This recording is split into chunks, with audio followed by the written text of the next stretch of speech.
Guys, welcome to my recipe video. তো আজকে আমরা বানাতে চলেছিলাম লাল লাল চিকেনের পাতলা ঝোল। তো প্রথমে এখানে আলুগুলো ভেজে তুলে নিয়েছিলাম, তারপরে পেঁয়াজ কুচি দিয়ে দিয়েছিলাম গরম কড়াইতে। তারপর দিয়ে দিয়েছিলাম পেঁয়াজ, আদা, রসুন বাটা, আর এখানে দিয়ে দিয়েছিলাম জিরে বাটা। তারপর নাড়িয়ে চাড়িয়ে দিয়ে দিয়েছিলাম শুকনো লঙ্কার গুঁড়ো আর পরিমাণ মতো হলুদ, লবণ।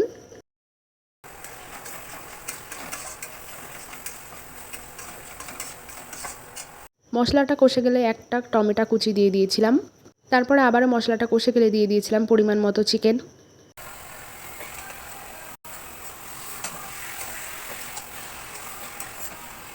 চিকেনগুলো দিয়ে দিয়েছিলাম লবণ, আর একটু কষে যাওয়ার পর দিয়ে দিয়েছিলাম ভেজে রাখা আলুগুলো।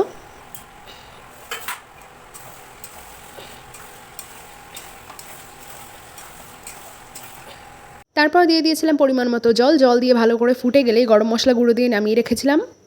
তো তৈরি হয়ে গেল আমাদের চিকেন রেসিপি ভিডিও। কেমন লেগেছে জানিও। আরও এরকম রেসিপি ভিডিও পেতে ফলো করে দিও অবশ্যই।